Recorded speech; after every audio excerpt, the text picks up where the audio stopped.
there was just a sheer need where people found, the need for connection with the higher power, and continual practice. There was a need for community.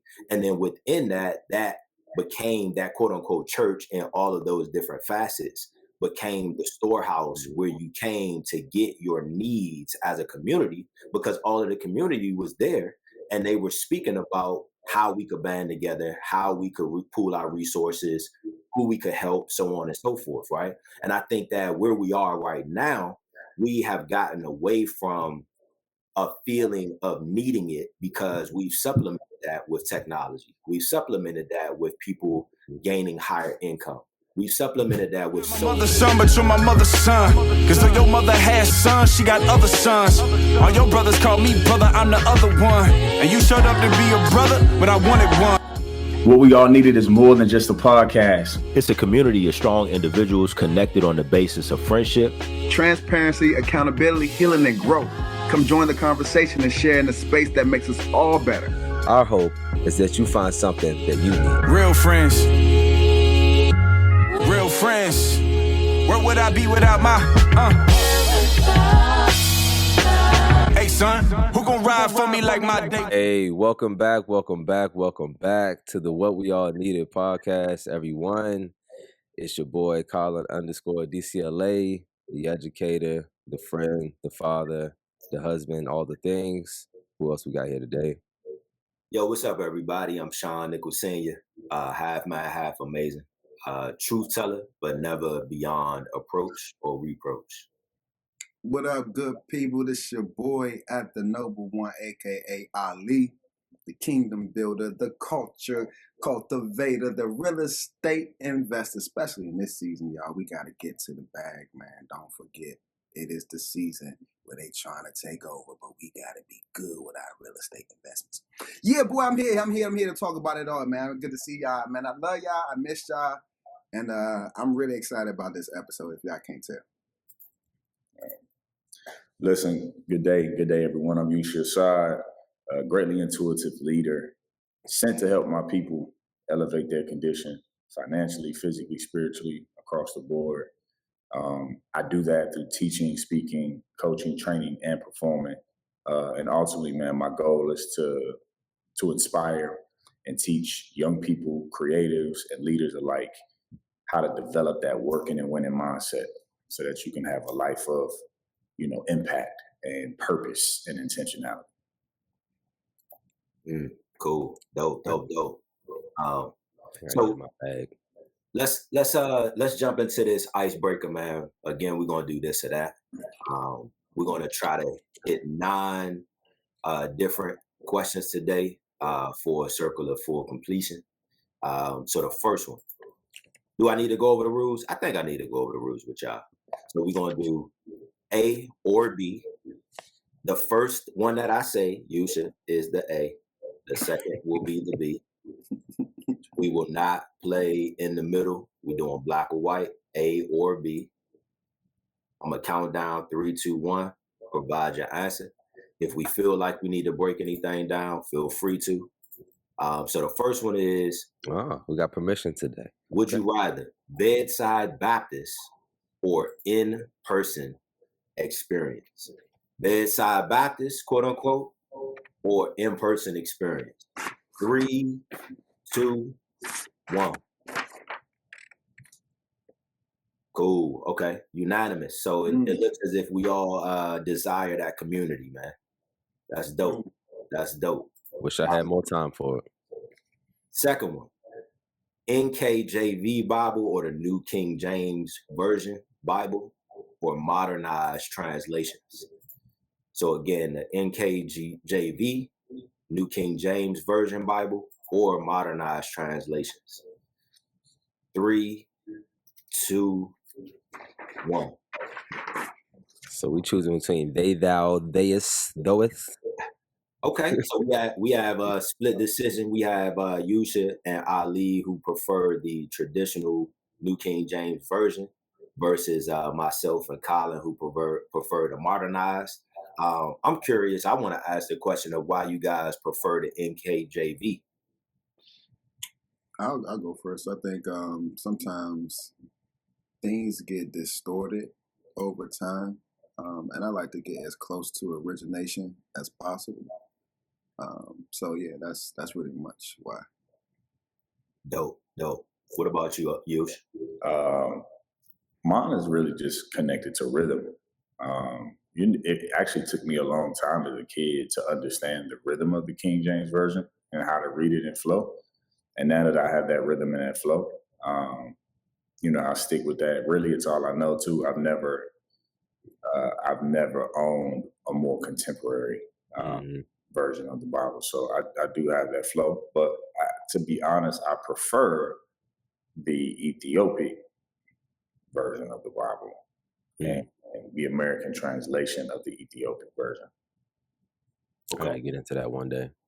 What about you, Colin? Why did you choose? I my ultimate choice would be like if I can literally translate the original Greek and Greek and Hebrew myself, that would be my ultimate choice, right? And to that point about Ali about getting the closest to the original thing. So when I'm reading and listening to commentary, I'm listening to people who are translating the original text. What I found in some of the modern translations, and you got to be careful with those too. You got to make sure you're using the ones that have been the most vetted and accurate. But a lot of those, that's what they're doing. They're like doing they're seeking out to do a better job of translating from the original context. A lot of them have cliff notes and footnotes about the historical context of why these statements or why what was happening is relevant at the time. So for me, it just gives me, I'm big on context. So it just gives me more context to what I'm reading and why. And the story reads different with that context a lot of times. So a lot of modern versions have those kind of additional tools and pieces in there to help bridge that gap for me. That's pretty much why. Dope. Respect. All right.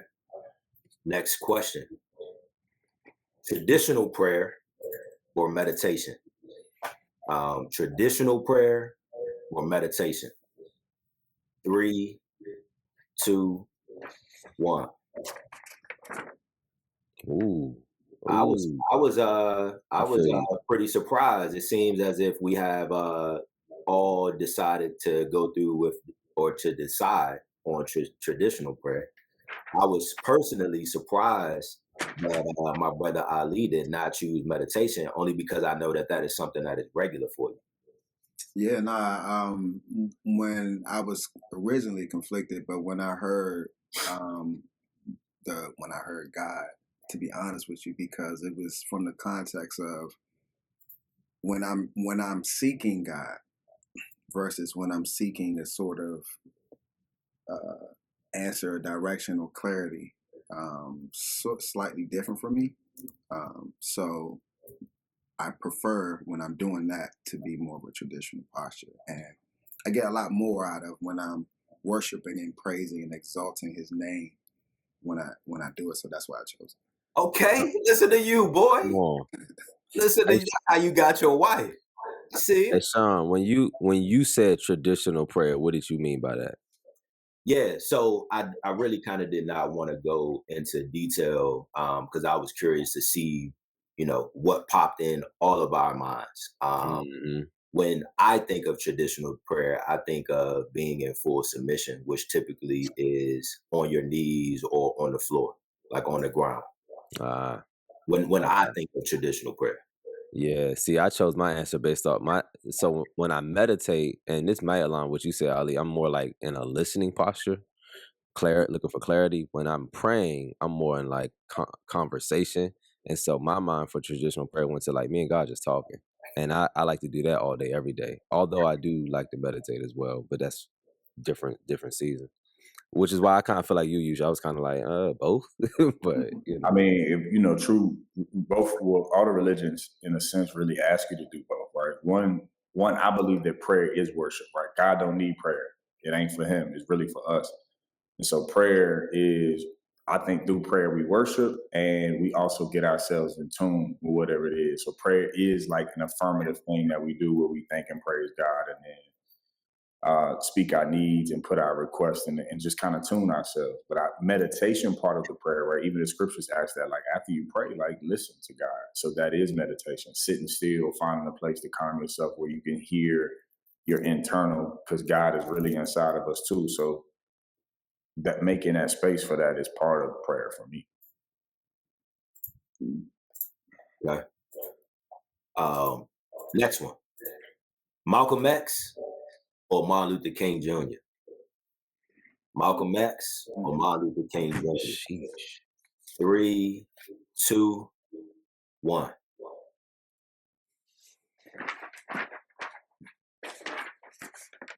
Boy! All right. So it looks, even with some apprehension, it looks as if we're unanimous in deciding on Malcolm X. I would just ask you, Ali, specifically, did you struggle with that decision? Yeah, I did. I think people get Martin Luther King twisted, to be honest with you. Like, there's a lot of ways you can skin a cat and manipulate and get what you want. And if people really know who MLK was, he was a master of that. But I'm talking about in terms of times we are in. If just based upon where we are right now, I'm more sure choosing Brother Mike. He actually was somebody I saw as a inspiration when I was a kid, right? But as I got older, MLK and Nelson Mandela, Mahatma Gandhi, and then when you do research on all of those people, right, you find out that like they really wasn't as nonviolent as people want to make it seem. So It was a strategy. that's why I struggled. Yeah.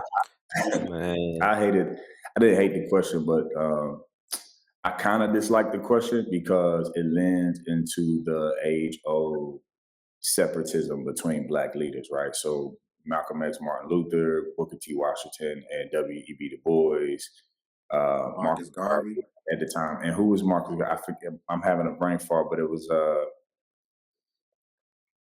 Marcus Garvey was separated from somebody else. So it's like throughout history, we have these leaders who are both saying something that's good for the Black community, but instead of saying, hey, we're one side of the same coin, some people was like, man, you got to be like Booker T. Washington and just work, or you got to be like W.E.B. Du Bois and go to college. And it's like, yo, we need both in the community, and we need those two leaders to come together. And I think we needed that for Malcolm and Martin as well. I think this is a great segue into today's topic, bro. Like, to be honest with you, in terms of how we are coming together, how we need to come together, even though we have 2 different or 100 different religions, and what all of that really means synonymously, bro. To be honest with you, this is my thought on it. You said something that really. I just thought it was interesting. All the alphas, none of the alphas picked Martin Luther King. I was like, God damn. I mean, bro said, he said, forget all y'all. When we picked Martin Luther King, it sounded like, we're picking his strategy. And even Martin said before he died, I feared that my strategy was wrong. I feared that I was walking my people into a burning house.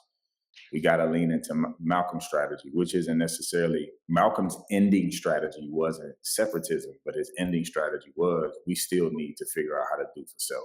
I'm glad you said ending, because his strategy was very different throughout his life. Yeah, that being said, not to detract from the conversation and where we're going. I'm gonna take the cue from Ali, and we'll transition into the topic today.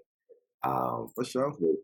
So today, what we're going to be talking about, I don't know if everybody's been able to pick up, but what we will be talking about today is men and faith, believing in God, but not religion, right?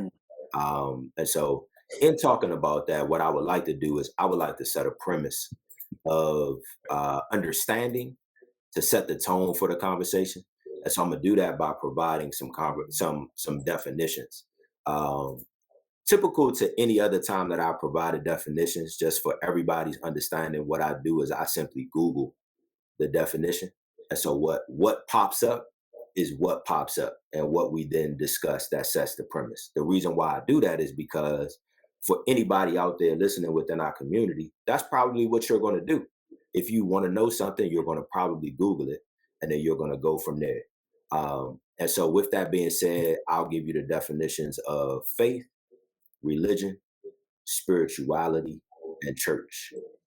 So faith is a noun. It says complete trust or confidence in something, in someone or something, a strong belief in God or the doctrines of a religion based on spiritual apprehension rather than proof. Religion, again, is a noun.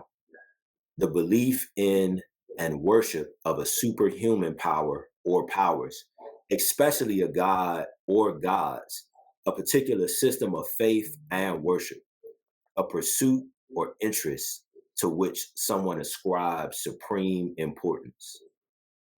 Spirituality, now, the quality of being concerned with the human spirit or soul as opposed to material or physical things.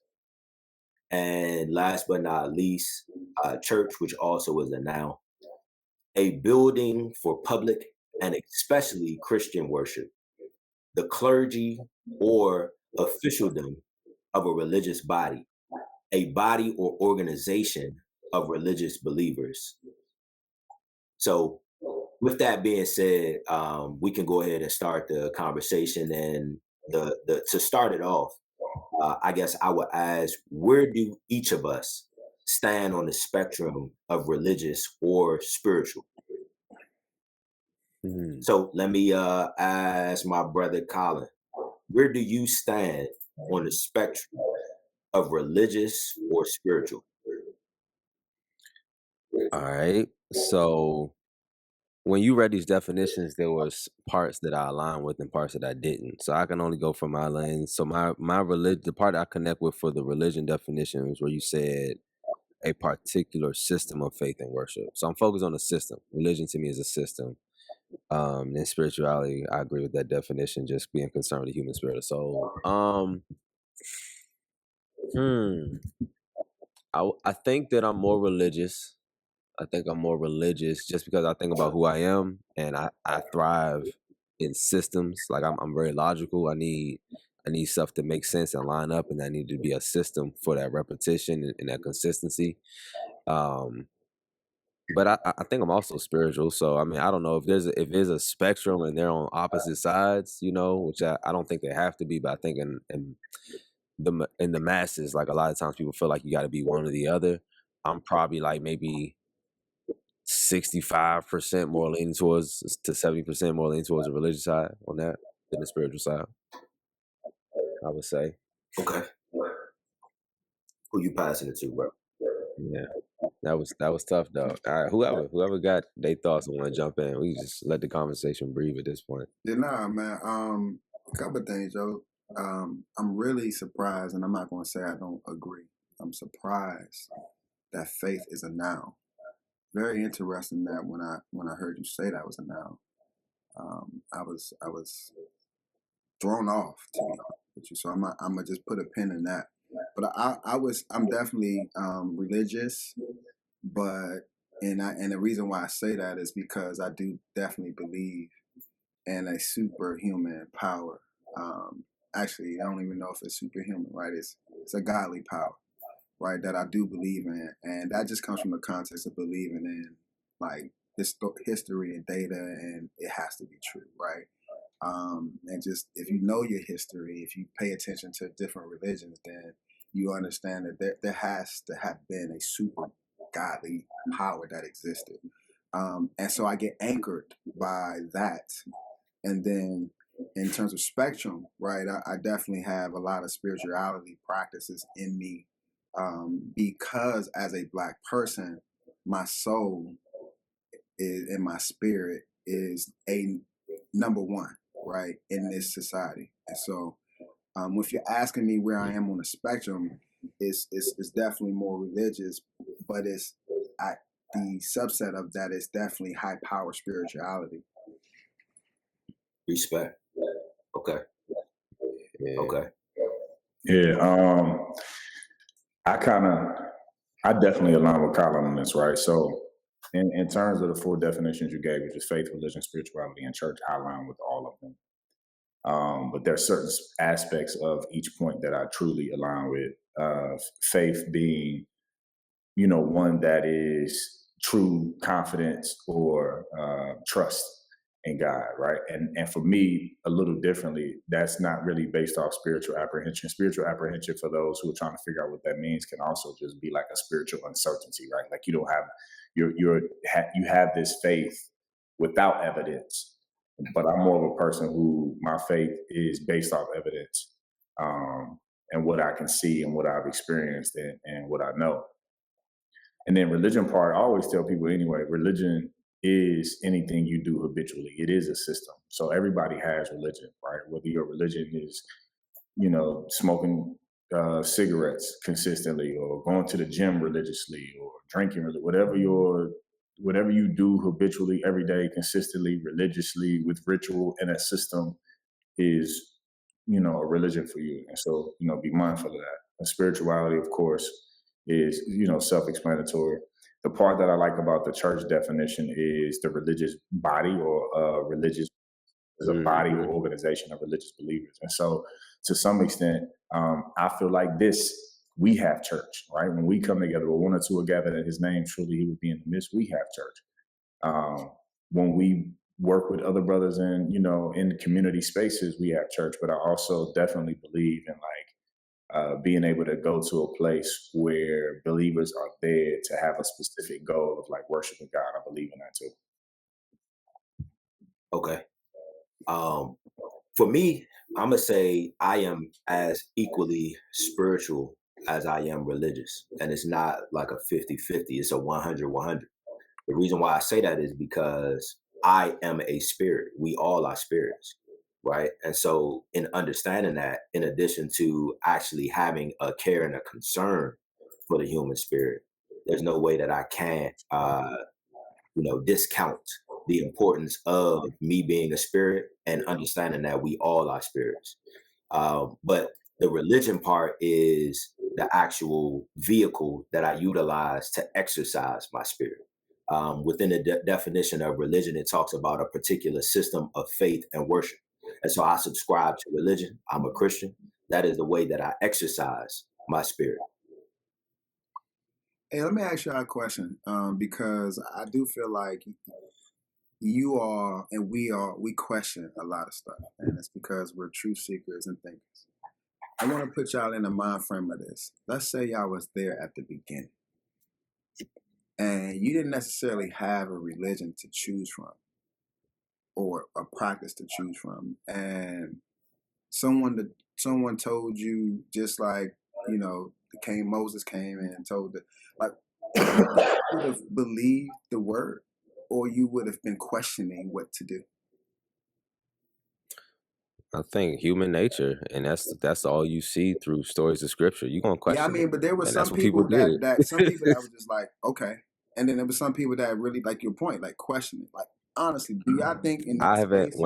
when I read scripture, I don't see that. When I read scripture, I see people that question. I see people that were provided proof and still went the other way. I don't see examples of people who was just like, oh, I bet. Yeah, I agree with what Colin just said. What I got from what you were saying, Ali, more so beyond the questioning, is would you have been with it, or would you have? Yeah, that's exactly what I'm saying.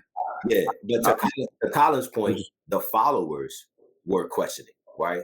Every single day, I have questions. I think that the God that we all believe in, right? The one God, he wants us to question.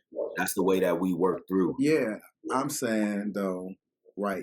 Let me ask. I'm making assumptions. So do you follow? Because I heard what y'all said in terms of what y'all do and what y'all believe in. A lot of it has a lot of context from historical information and what you believe in, right? But erasing history, right, and knowing who you are Sean, you're a very rebellious person, right? So if someone's telling you the same information without you having no context or his historical source of reference, to your point about you have a hard time following, what do you think at that moment you would have followed, or you would have found yourself in the wilderness towards it? You know what I mean? I would have, and I'm gonna tell you why. Because if I look at my life now, in that context, it would have been the same, right?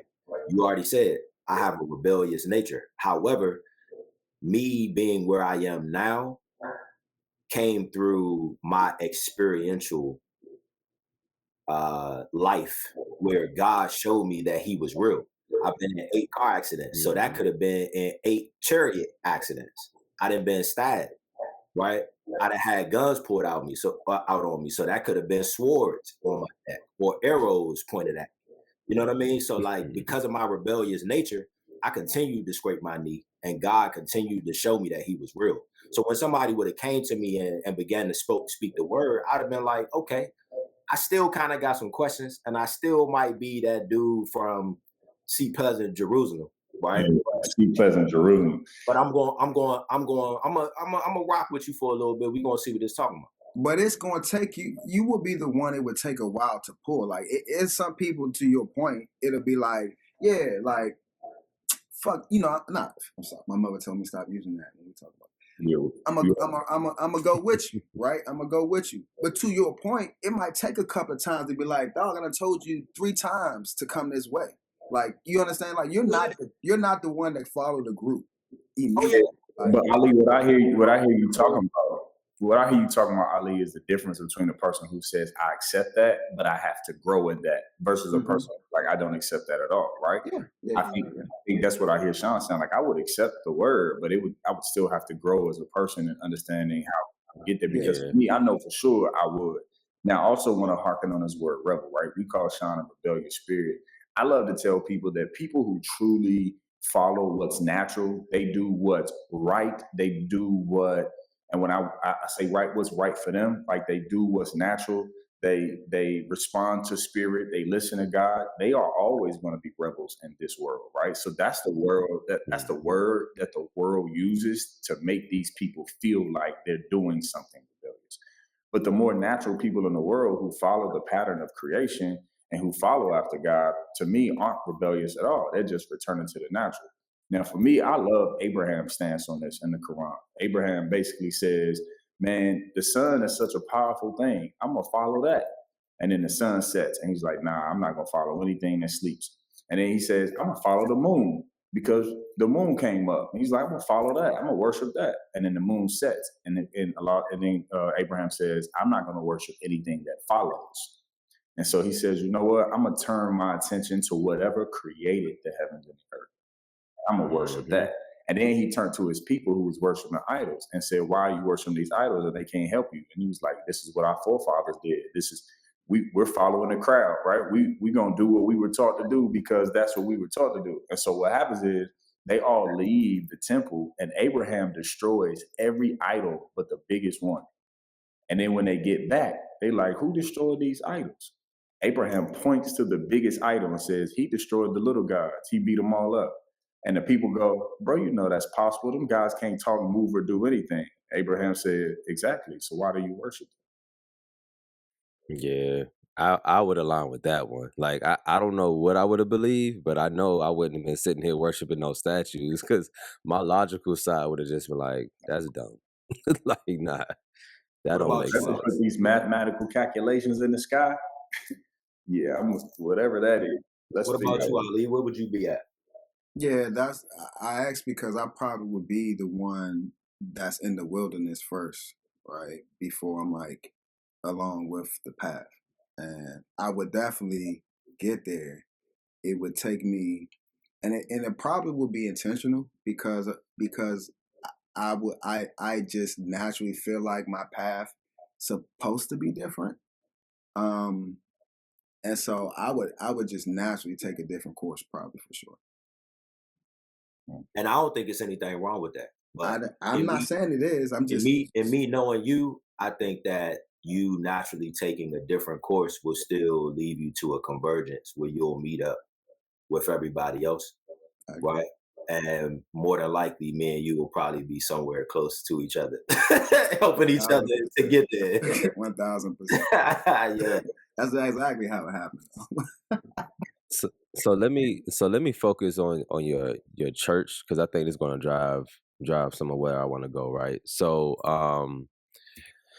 so the church definition that I align with, and I think a lot of people do, is a body or organization of religious believers, right? When I remember, I think the first time, probably not in a maybe young adult life where, you go back and you read scripture and like, oh, that hits different now that I'm a little more mature and know a little bit more. And I was reading through the books of Acts and like what the early church looked like. And that's all it is. Like, had nothing to do with going somewhere on Sunday to what they would probably just call a concert entertainment. You know what I mean? Like with all of that. But literally like, hey, we doing dinner over at Barber House. You know what I'm saying? Y'all need something, or like, hey, all the rich folks, like, hey, let's sell some stuff and make sure we take care of everybody in the community right quick. Like that was what the church is, right? And so I align more with that. So when I say church, that's what I'm talking about. I'm talking about a group of believers, just a spiritual body of believers. That's it, a community, right? So here's what, but in modern times, but not so current times. Modern times, but not current. Let's go back to the 60s. Let's go back to the 70s. Let's go back to the 50s during that movement where seemingly, especially in the civil rights and the black movement in America, like the church community was strong. And there was very little disconnect with the church community and, politics and social movement and social justice, and supporting each other. And I feel like that's been lost. So I'm curious about how do we get from that to like where it is today? Because I strongly believe that, especially like you talked about earlier today in the time, Ali, in the times we dealing with right now, like we need to get back to real church community. 5013C, 5013C status gave a lot of dictation to what churches could do and could not do, and to change their ability to be able to function as full operational spaces. But I think if we stay in the context of how we've defined church, right, and not necessarily putting any bureaucracy around it and red tape around it, and what Colin is trying to say, how we utilize church as a safe place, as a place of refuge, as a place to be educated, as a place to heal, and to find safety in groups, right? It's hard for me not to think about how so many people find church in prison, right? And it's like, well, why do they find church in prison? What is the cause for that? Or how much we had church in the 1600s, how much we had church in the 1960s versus now, right? Really, that's the question, right? And I'm attributing it to economics, right? Just part of it is economics, and it's the greatest. They always say money is the devil, right? And it's the evil, and it really is the greatest separator that you could probably utilize without utilizing religion directly. And I think when our people specifically, are in times, and I'm using this word deficit, right? Because this is something that rang up in a conversation we had. When there's a deficit somewhere, right? People go to church, and so right now, to your point, Colin, right? There's a deficit that's been happening. We didn't necessarily recognize it because money was in our face. All of a sudden, we started making more money. It's the playing field we started to chip at the playing field, right? And so, quite frankly, right, this perception of needing and desiring, like, or safety and church and community, all that shit went away. All of it went away, right? Or it started to get away, right? And so, to your point, churches start to have to reshape and do different things because of whatever reasons. But long story short, y'all, like, the reason why I feel like people are coming back is because we have a direct threat, and it's called a direct deficit in our spirit, right? In our pocket, right? And just in the future, right? We are starting to see it. This whole idea of, like, eradicating wokeism is tied to eradicating, right, the church, if you ask me, right? And so this is where we're flipping the script. It ain't that like we're leaving the church, it's that we're coming back to the church, in my opinion. So, Yeah, I mean, and to tie into that, I think it was some great points that were made. But high level, it all comes down to the desire based on a shared need, yeah. right? And so, like when we're talking about church, looking back at the definition, it says a building for public and especially Christian worship, right?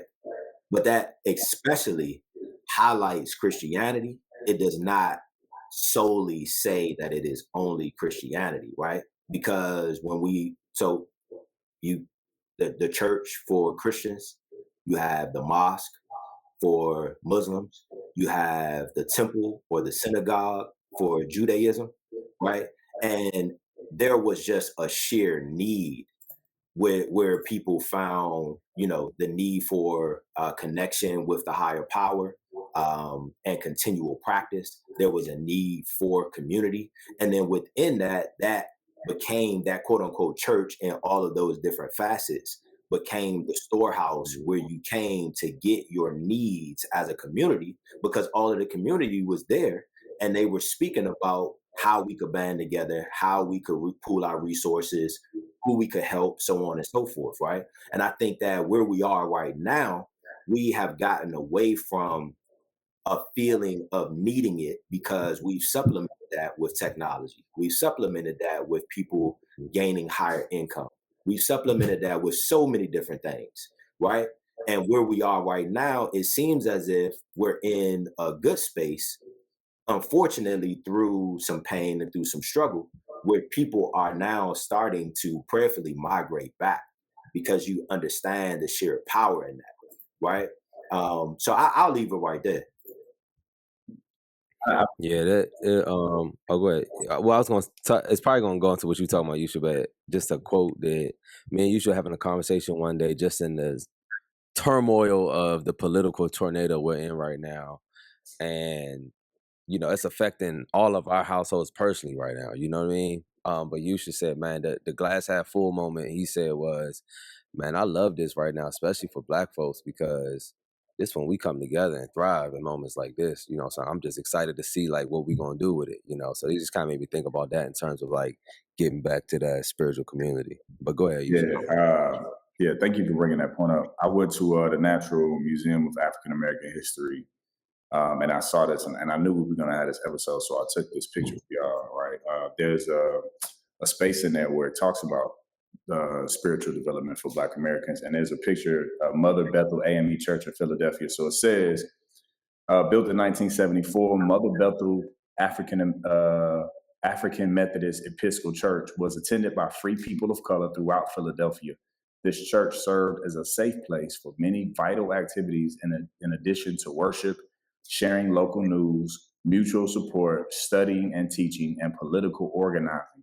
Churches throughout the North and South provided an infrastructure for survival and promoted the needs of the African American community, including free and enslaved people. Now, there was also another passage I didn't get a picture of, but it talked about how the slaves used to have church every day. But what was church for them is that they had this space where Master allowed them to go, where they could gather together, but only for the discussion of religion. And so Master would only allow gathering. He would only allow them to come together if they were talking about Jesus.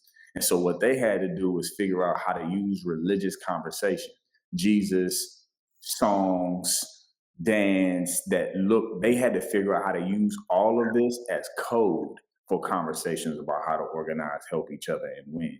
And so I think what we've lost is that what a lot of people have felt, and I think the reason why a lot of people left the church is because we lost the intentionality and the purpose of how we were not only using religion as a way to uplift our spirit, but to also uplift our aims and our goals community-wise.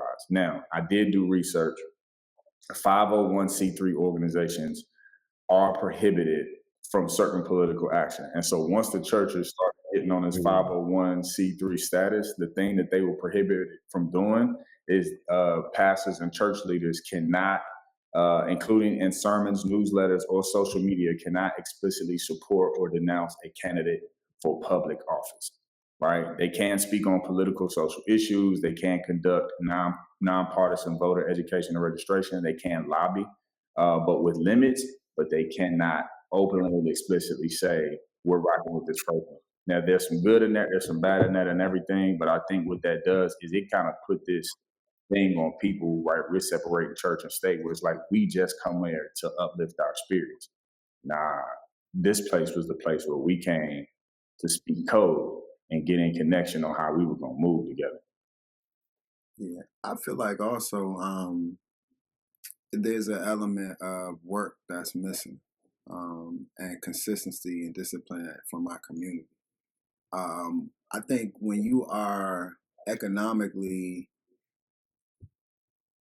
at a disadvantage, there should be no time of comfort in terms as work and discipline and structure. I think it has been designed for us to relax in our work and our discipline and in our structure. And every time that happens, just take it as a microcosm in your own life, right? When you decide to kind of pull back a little bit, what happens, right? Your work that you previously put in, i.e., the work that you're putting towards getting closer to God and building community, it slows up, right? I think we need to make sure that we get into a place to realize that we're always going to have to stay disciplined towards the work towards God and towards His will, right? It's the moments where we feel like they give us these moments of like, you can relax, you can chill. You figured out how to make money in your sleep. You figure out how to get to God from your home. You figure out how to get all your needs a little more with less work. And that's never going to be the case for us. We're going to have to always work. And that's what it is. And we should rest. It's a Sabbath. Sean talk about it, right? There should be rest, right? But this idea that we could not work as hard as we need to is, I think, a part of the reason why so many people have decided to leave the church. When we get back to the church, I feel like we are, right? We have to maintain that posture of work. And we have to teach our kids and teach our community that, like, you have to work. And if you go to certain churches, right, who have never stopped working, right, if you think about churches who have never stopped working, the antidote has stayed the same, look where they are now, right? That's why certain churches can say, look where we've been, and now we can pay the bills for the dinner, because some churches never stop working now. Yeah. But let me, so I want to do a moment of clarity, and then I want to challenge something you just said, Ali. And it's not about you, but it's just something I hate about some modern churches. Point of clarity, because there's going to be some Bible scholar nerd out there that's going to try to light us up in the comments. I know what you meant when Ali said, they say money is evil and all that. I know what you meant. The scripture says that the love of money is the root of all evil, not the money itself. We know that, everybody, so please don't light us up in the comments. Definitely, Black people need. Hey, listen, that's one thing I'm learning. Yeah. No, I know what you meant. I just wanted to say that. I want to make sure that's very clear, because I'm actually just reading for somebody that because it used to be traumatic to me to think that money, I shouldn't be going for more money, but that is not true, right? That could be further from the truth. Yeah. But you make a good point, right? And what are some reasons why we left from what it used to be to where it is? Like the economic point, I think that's a valid point, right? Michelle and I, my wife and I, talk about that all the time. Like, man, like we got to learn to have the same discipline we have when we up that we have when we down, and that's hard to do for a lot of people, including that spiritual discipline. Other reasons, though, outside of 501(c), I think for me personally that I align with, in my experience, in my own rebelliousness against my own church communities and church communities that I just can't align with, are more about just the relevancy of what it is and what it's supposed to be. And you hit on it when you said, like, look where we were and look where we are now. We can pay all the bills and stuff like that. Like, to me, I don't care if you can pay your bills. I don't care how big your church. I don't care if you can have these lights and all that. I care about when you can pay the bills of the congregation. I care about when people in your congregation can pay their bills, or when they can't, I got you. And we have structure and a system for that. And so I think for me, what has pushed even me personally away from caring about the church building at times. And let me be clear for all of our listeners. We are not making an episode about why people left the church. We're making an episode explaining to you all why you need to come back to the church. And that can look some different ways, and we're going to talk about that. But I think the relevant conversations from the pastor on down, from the organization on down, what are we talking about, and what is the work that we're doing? Because if all it is a feel good, like if all it is motivational speaking, if all it is even if all the parts that I do love, right? Even if it is a lot of teaching and historical context, if that's all it is, that's not Yeah, the church that I read of. That's not what, like, the Jesus that I follow and what he talked about people should do in the church in the early days, right? Even in Islamic structure, that ain't what the scriptures say we I should be love doing. We supposed to be looking out and taking care of each other. And if that ain't what we doing, people not gonna want to be a part of it. Cause this new generation coming up, they don't care about all that fluff. What we we didn't care doing about though? it either, right? If you think about it in context, I love the community aspect of what you're bringing to the conversation. Why do people leave the church? Because it still goes back to, I'm gonna bring in Maslow's hierarchy of needs, right? One of our needs as human beings is to have a place to be accepted, loved, and appreciated. And if you think about church with me, like, my father was a minister, so I had to go to church. My whole family was in church. You know what I'm saying? We was at vacation Bible school, Sunday school, all of that. But what really made me want to get up and go every day is because I had church friends. You know what I'm saying? I had friends that I wanted to get to church to see because we didn't necessarily go to the same school, and Sunday was the only time I could connect with my friends. And so essentially the church provided this level of like connection, emotional support, this place to like be with, people who resonated with me. And then we got something from it. You know what I'm saying? We went to the fellowship hall after church on Sundays to eat. You know what I'm saying? We did that most Sundays, not just on special Sundays. We went to the fellowship hall to eat. We went outside and played with the kids. And I think, what I see from church now is I do see a lot of churches now trying to create spaces for young people, but a lot of that got lost.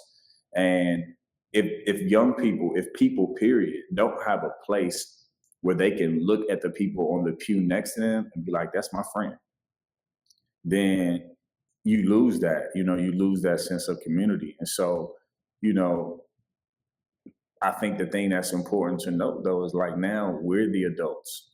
We're the people, just like in our families, just like in every other space of our lives. We're the adults who now make the decision in those buildings about what should be happening. You know what I'm saying? So we can't look and say, man, well, they're not doing this for me no more. At this point, it's like, well, what are you doing for them? And we got to create spaces for other men, for other kids. We got to create spaces within these institutions where people can feel like they have a friend. They're welcome. That's real. yeah. If you said something, man. I think I'm gonna get to it, man. I think one of the issues that I saw and I see in religion is the evolution of religion as it correlates to the evolution of society and man, right? And I think that's what you really was talking about, Colin. And like as we grow and evolve in this world, like there's different things that attack the spirit or the mind or the human, right? Mental health, relationship, right? Marriages, because back in the day, Black people were getting married a lot at a much higher rate, right? I can assume that that's probably was the case compared to now, right? And there's probably a stubbornness, in my opinion, to the church that doesn't evolve or want to recognize some downfalls within our community in the past, right? Not saying now, right? In the past, we didn't address divorce in church, right? Because talking about divorce in the Black community, oh my God, right? You can't divorce in the Black community. So you don't even talk about it. It becomes taboo in the church. It's So a detestable thing. I remember having this uprise of the married ministry, right? And then couples therapy coming out of the I was like, oh, this is a new thing, right? Right. But by the time that came, it was so many people that had left the church, right? So I think again, my what I'm trying to say is, right, there was a stubbornness to the church, right, that didn't want to recognize how they had to evolve to address the same things that we still have to address and still will continue to address. So Yeah. What I love about what's happening to the church, right, is that the men's are widening, right, and the reason why I love it is because no matter what, the church will always be able to address, just as long as it's able to evolve. So.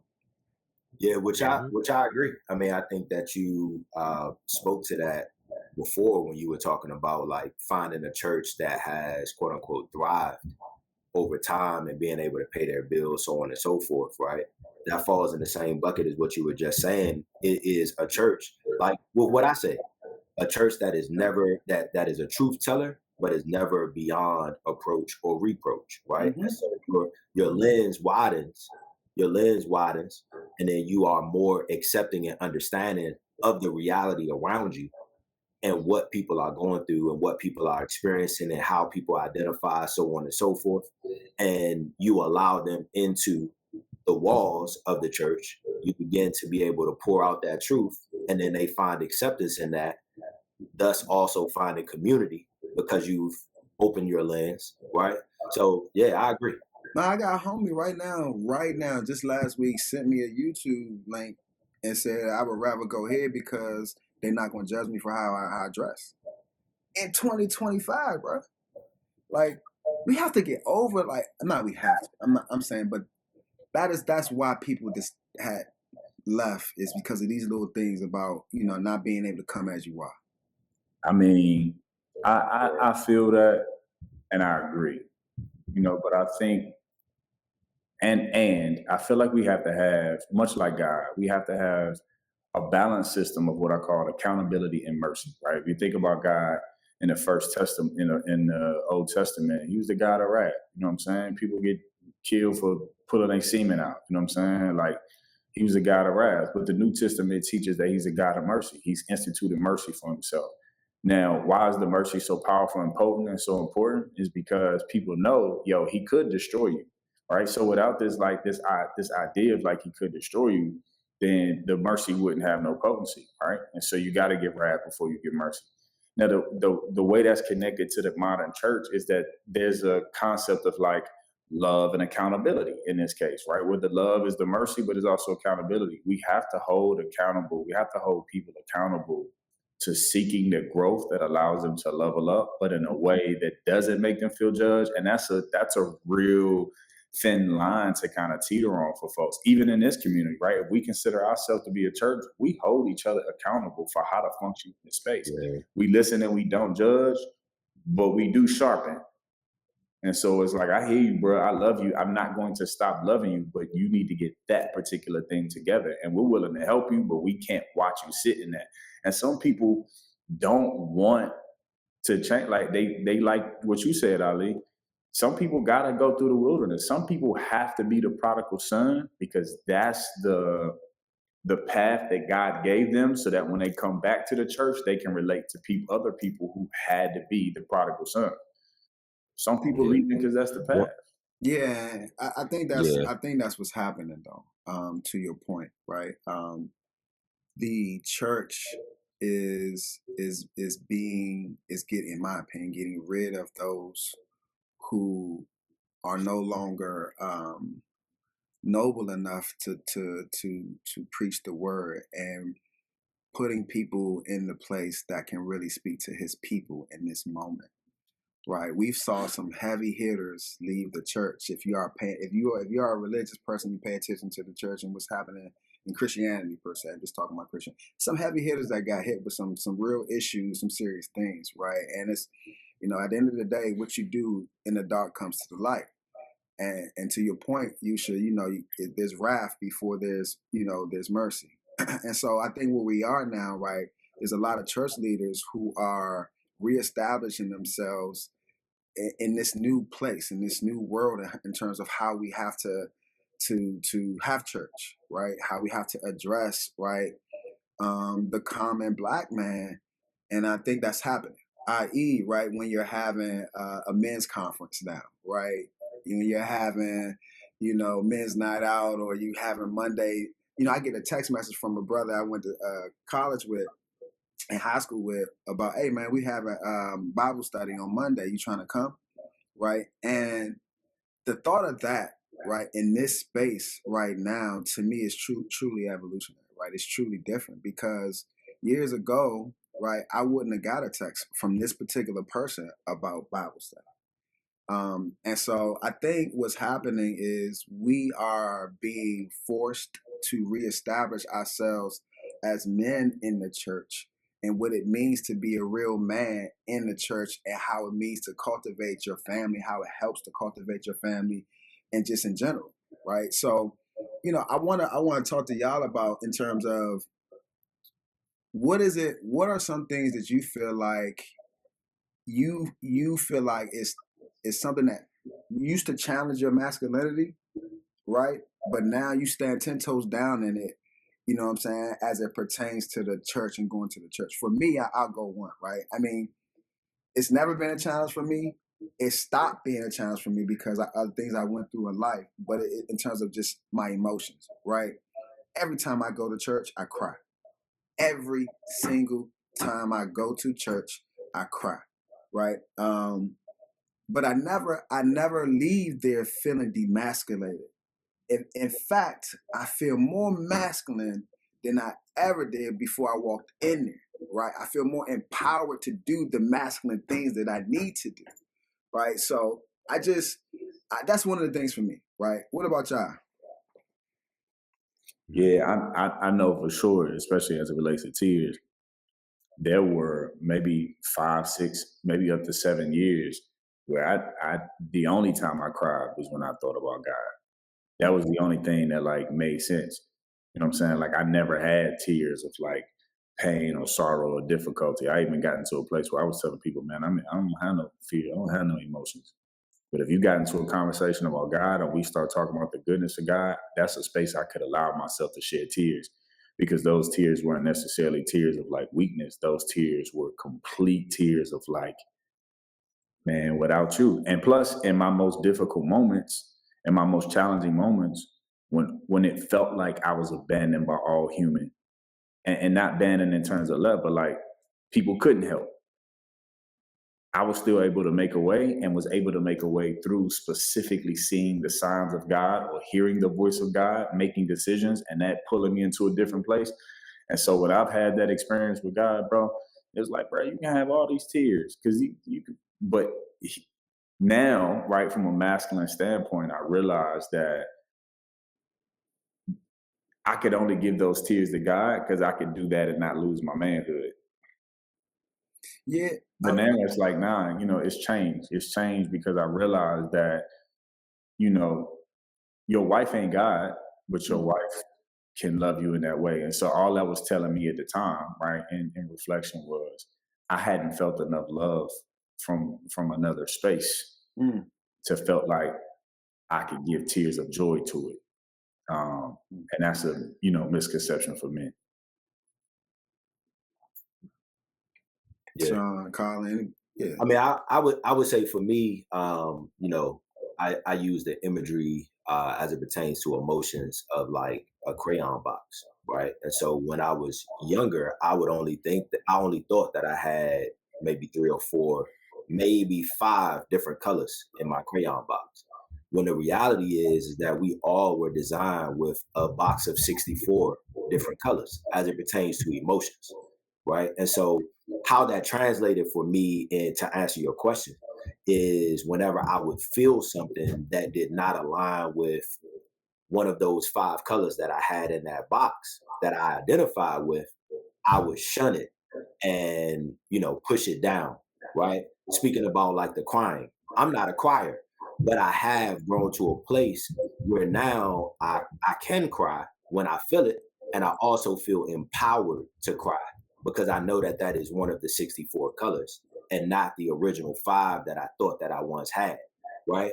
It also prevented me from being able to be in a space now when I was younger, but being able to be in a space now where I can throw up my hands and sing and praise in front of people, right? And exalt my God in front of people with no shame or without a feeling that I am not being masculine because I'm doing it. Yeah. I mean, I think a lot of things we tie to masculinity. I'm sorry, Colin, did you go? No, that's cool. But go ahead and finish your statement because my answer may A lot of things shift the discussion a a lot little of things bit. we tied to That's it. masculinity too is financial, right? If my financial situational status isn't up to par, right? Then we feel a certain way as men. Well, the church has a lot of financial programs and a lot of financial education things that they are now implementing, right? We had this idea where the church ain't helping me pay my bills. Well, I will argue that right now, if there are a lot of church who are actually teaching investing, not teaching how to get ownership, talking about programs like that. There's some churches, mine being one of them, right? So this idea that church isn't doing this, or if I do go to the program, right, there's something wrong with my financial pockets. Right. Even if I do decide to go, now I'm shamed that I'm going to the financial literacy class at church. And I don't want to tell nobody that I'm going to the financial literacy class at church. So what I'm really getting to is like church has evolved to a place where at the end of the day, if you're choosing not to go to church, really, like, it's more like your ego and our pride now in this society has to be removed, man, because it's no longer what it was a couple of years ago. It's really back to the way it in my opinion, to where it needs to be. Yeah, I mean, I would love to see the evolution of these religious spaces, church, mosque, synagogues, you know what I'm saying, wherever you go, you know what I'm saying, upon this rock, maybe I'll just go stand on the hill somewhere and praise. I love to see the evolution of it being able to come back.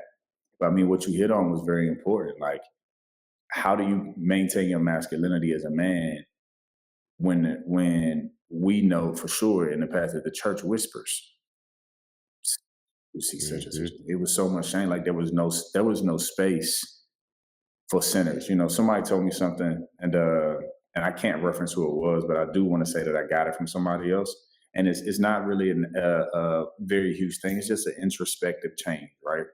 We don't pray and worship and read scripture and fast because we are holy, right? We do it, or because we are righteous. We do it to get righteous. You know what I'm saying? And so the church kind of has this thing of like, I don't want to say church, religious spaces will have these egoic moments where if people are not being righteous, they will judge them, whisper about them, talk about them, not give them the support. It's more shame, right? You use the word shame.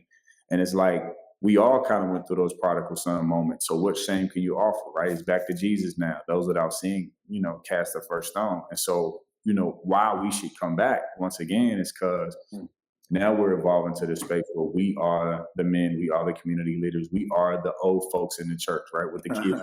For sure. We are the old folks in the church, not the elders, but the old folks. And so we now have to give an example of what it looks like to not whisper, but to help. Right? I'm gonna be honest with you. I'm gonna be honest with you. I don't want nobody shaming me. If I'm the type of person where the money that I make is below the poverty line in this economy, and you telling me that I'm doing something wrong, if my check for the month, if I live in DC, Maryland, and Virginia, my check for the month is the same amount, right? But if my check for the month is only $3,000 and rent is $1,500, and you telling me that I need to get $300 up off gate, that makes sense to me. Ain't going. Like, so, and you ain't helping vice me. versa. If someone in the church see that you make a lot of money, and they come to you and tell you ain't giving, or you know what I'm saying? They shaming you because you're not giving more than what they think you should give. It work. I mean, we have our community as Black people. I ain't recruiting, but I love the Quran's perspective on this. The Quran says your obligated commitment is 2.5% of the money that you ain't using to either help people or to grow your money. 2.5% of the money you got just sitting, not being utilized to grow your family or help your community. I was just going to say, I want to push back on that just a little bit, because, and the reason why I want to push back on it is because I think that there is further context that we have to acknowledge as it pertains to tithing specifically, right? So outside, because we were just talking about finances. Finances is an important thing for all four of us, at least, right? So we know what that is. However, there are different ways to tithe, and you tithe through your time, through your talents, and through your treasure, right? So the treasure is the financial part. But what about your time and your talents? And I think that we have to acknowledge that yes, you might be down in a certain area, but what are you doing in those other areas? I don't think that should be an excuse as to why you can't tithe, That's right? Because you could be in the parking lot ministry and help get people to the synagogue, or get people to the mosque, or get people to the church, right?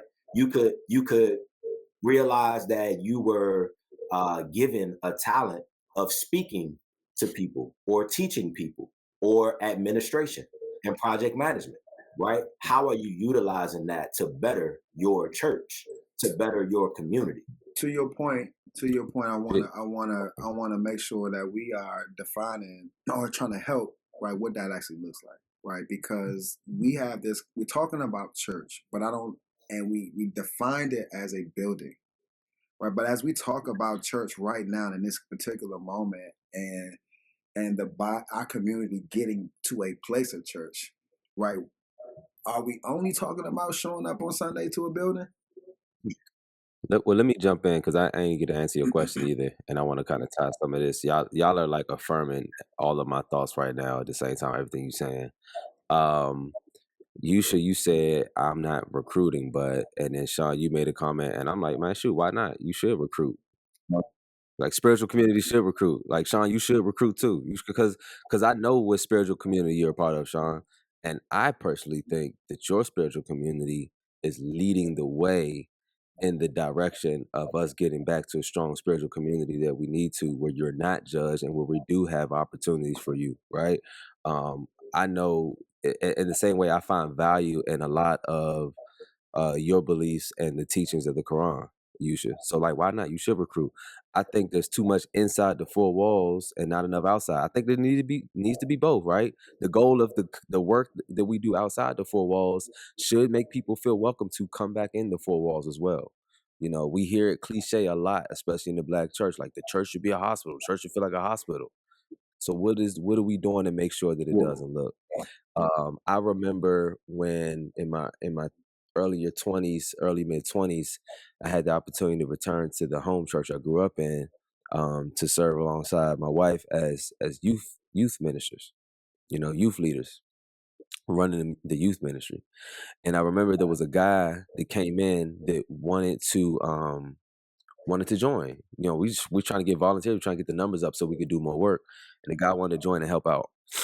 Um, and I was pulled into a meeting with some deacons and pastor and folks, and they were like, "Hey, you know, just FYI, you probably don't know, but dude has a history of alcoholism. You know what I'm saying? He's recovering alcoholic, and you know, you might not want to have him work in the youth ministry." You know, and I remember in that conversation, remember how excited he was and how eager he was to work and volunteer. And in my mind, I'm just like, okay, so what we got for him then? You know what I'm saying? Because like this dude going, this dude is struggling. Like we're acknowledging that he's struggling. What are we doing to help this dude? What productive work are we giving him to attach to? He's looking for something, you know. And if it's not this with boundaries, then what else is it? What do we have for him? Don't just throw. He don't want to do parking lot security ministry. Like you know, he likes working with young people. That's what he wants to do. How do we infuse that for that guy? You know. But what I will say is that Yusha, I felt extremely convicted.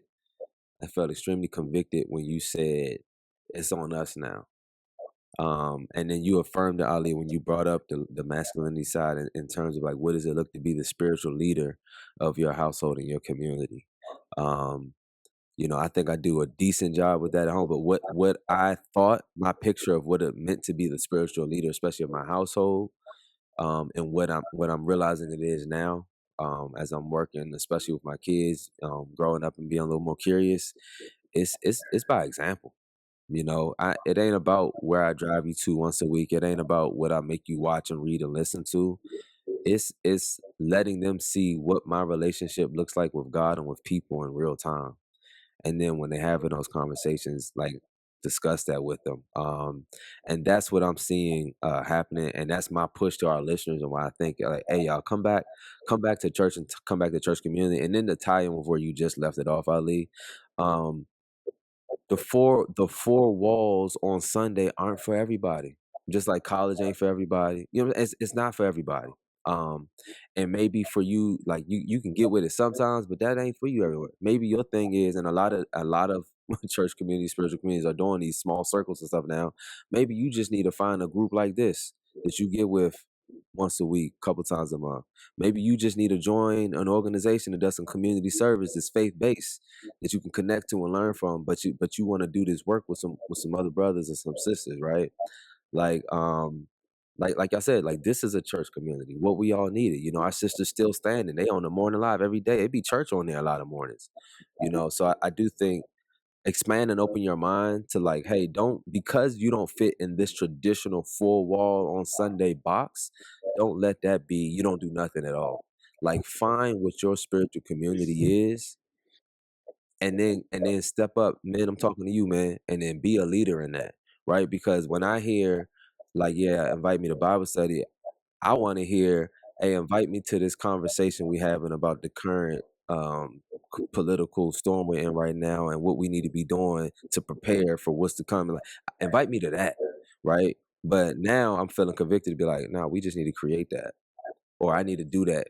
'Cause if I feel passionate about that, I need to be the one to lead that charge, and that's my challenge to all of our listeners right now. Like let's get to that. Wow, yeah, Completely agree. that's powerful, man. I want to add one last thing to that. You mentioned what we all needed, and I think we have to always remember as Black men, right, and as men in general, we're always going to need to work and be the spiritual leaders and providers in our household. It was made to be that way.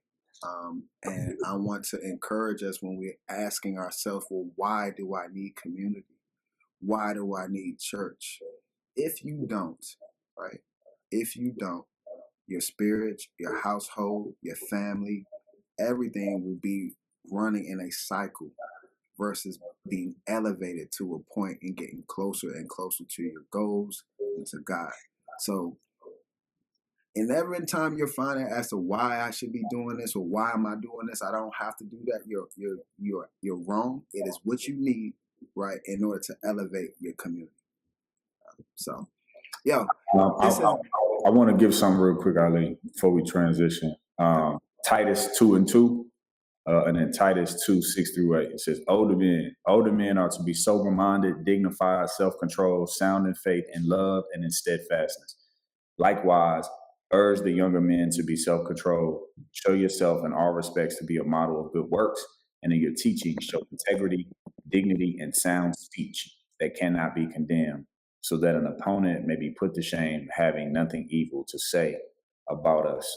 In relationship to what you said, I just wanted to give that scripture to continue to urge us as being the older men having this conversation, that it is now time for us to improve the way we move, dignity, self-control, et cetera, so that we can be the leaders that we need to be. Cool, man. Yeah, let's be it. Let's be it, brothers, right? This is a charge to us, right? This is why we're doing it, right? We will be leaders. Right, we got some super dope things coming through this season.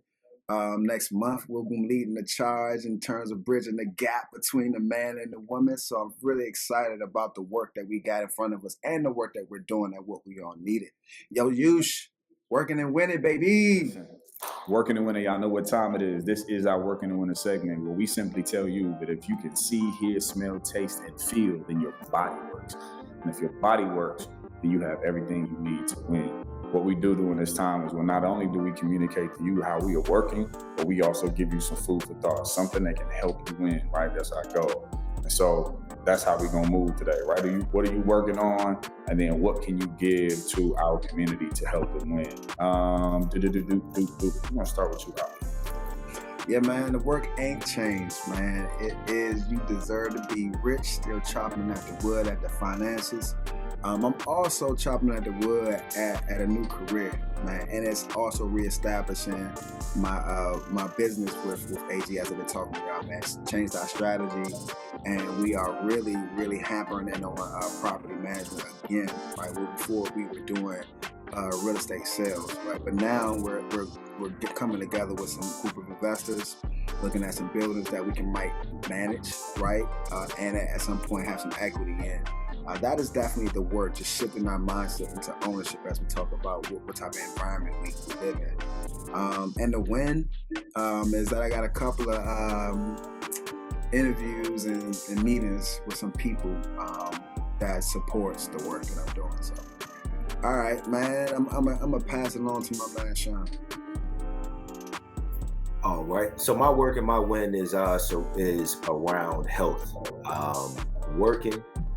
Got blood work, and my LDL levels were high, cholesterol, blood pressure.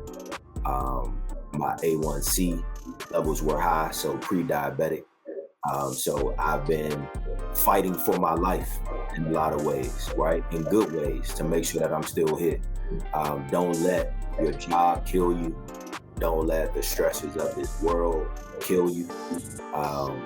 Protect yourself. Put your mask on first, so you can save the next, right?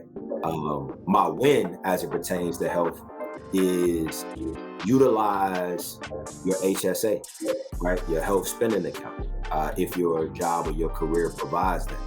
And the great thing about, like, for instance, Amazon, the platform Amazon, you can search HSA, and everything that will allow that you are allowed to purchase through your HSA will pop up, right? And so what does that look like? Potentially gaining a tracker that can track your blood pressure, that can track your heart rate, right? Because I don't know if you guys are like me, a lot of times when you go to the doctor, it's either you are feeling better for some reason when you go to the doctor, despite what you've been feeling previously, or you just forget what to say or how to say it in the summation of what you've been experiencing.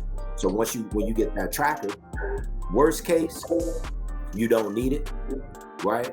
Best case, you now have the history and the documentation of where you've been that you can provide to your doctor, and your doctor can have and make educated decisions based on the information that you get, right? So definitely utilize those things, man. Don't let anything, especially your job or your career, kill you. Flex. I'm gonna pass it to you. Proud of you, Sean. Proud of you, Sean, for doing it. Yeah, glad you're good too. My work right now is Revival. You know what I'm saying? As this episode is going to be released, Revival is April 4th. Revival DC was an event that we started back in 2016. It was really my brainchild and my baby. But DCLA being my management at the time, me and Colin, we sat down and flushed that thing out and made it work. And we did some incredible work just bringing stage opportunities, paid stage opportunities to DMV talent.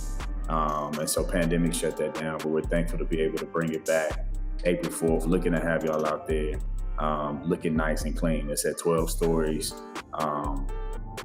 It's 7 p.m. to it starts at 11, but it's at 12 stories down at the wharf. So it's going to add some level of exquisiteness, beautiful view of the city, and it's going to be nighttime. So it's going to be a beautiful situation. My win right now is, y'all know we did a little book club together as fellas, and we had this book that we're reading. The Man Behind the Moment by Jason Wilson, right? One of the passages in there that really stuck with me says, once you allow someone else to define you, you can never be all you were created to be. Once you allow someone else to define you, you can never be all you were created to be. This is, I think in the second chapter, page 13, or the first chapter, page 13. But I want to give that to y'all, man. Don't let nobody else define you. You have to define manhood for yourself, because nobody really knows what the definition of manhood is. But however, right, lean into some of the principles that are connected to faith and spirituality, and allow those principles, those models, like if Muhammad is your model, use them. If Jesus is your model, use them. If Moses is your model, use them. But use use these as context, but really understand who you are as a man. The other thing I want to give you for your win is that it's the month of Ramadan for us. And fasting is prescribed for you so that you may learn discipline. Regardless of what your religious practice is, fasting is not only something that you do, intermittent fasting, to get your gut levels to go down. It's what you do to teach your body how to come into submission to your spirit so that you can have great self-control. And so you can stay away from the things that haunt you. So if you're even dealing with something like addiction or something like that, fast. Put yourself on a 3 to 5 to 20-day fast, and it'll help rid you of those things. That's for real. All right, closing the gap. My work in the winning. So the work is really just in this season of uncertainty, just continuing to build faith, to build, recalibrate my connection with God to the next level. I don't like to sit still in one place for too long. Also, the work is I've been back in the gym, which is why I'm wearing this shirt today, because I haven't been able to fit this shirt in a while. I probably still can't fit it that good, but I'm in it though. You know what I'm saying? It's a little, but yeah, I'm back in the gym, man. I had to tighten up. I started at the beginning of 25, just with some serious dietary restrictions, and I haven't, since I've introduced things back into my diet, I'm not going overboard. So to that point, man, fasting helped curb some stuff, man. But the win I want to give y'all is a book, old school book, man, called A Purpose-Driven Life, or The Purpose-Driven Life by Rick Warren. I read this book probably for the first time when I was like maybe fresh out of college. I've read it maybe 3 more times since then. It's a great book for a couple different seasons of life. If you are in a space where you are trying to figure out, do I want to be a part of a spiritual community? Do I want to come back to that? Do I want to try it out for the first time? It's a great book. It's also a great book if you're trying to figure out what's the point of all of this? Why are we even here? What are we doing? It's a book that would definitely help you unpack and discover it, which is why I was originally introduced to it.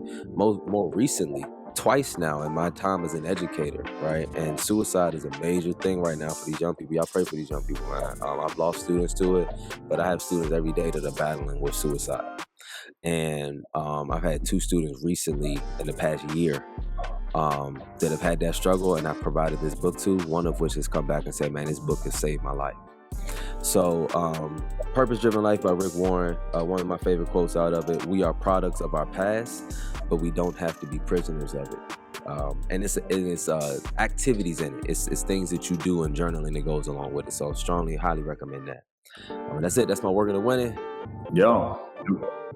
So fellas, gotta pray this Before thing we out. pray this out, listen, we're going to pray it out, but y'all already know what it is. We got more to talk about on Patreon. What we talking about on Patreon? We're going to get into the things that people don't want to talk about in the pulpit and why not, and how we can address those things. Smoking, drinking, fornicating in the church. Homosexuality. Y'all have subscribed to our Patreon. Look, we about to get it in over there on these hotter topics. So stay tuned. We dropping the Patreon. Stay on. You know what I'm saying? Don't leave. We connected to it, but we gonna pray out for those who don't have the Patreon subscription. But tap in with us. That's where we get that. We get a little deeper in the conversation. Who got a prayer for today? Who feeling led? I thought Sean was gonna be like, I let us in. I mean, I always got I got it. I actually just finished. You know what I'm saying? I was fasting. You know what I'm saying? So the spirit is well. I got it.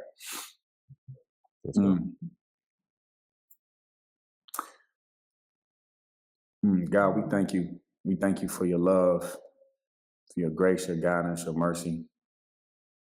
We thank you for this church, this place of worship, this connection with these brothers. We thank you for the community that you're utilizing between us to sharpen us, improve us, and bring us closer to you. We thank you for the ideas, the creativity, the insight, the collective faith to build stronger community, to make spaces for more men to be a part of this. We thank you for stretching us and pushing us outside of our comfort zone to reframe what safety looks like in different spaces so that we can make space for more men and more brothers to be a part of what we do.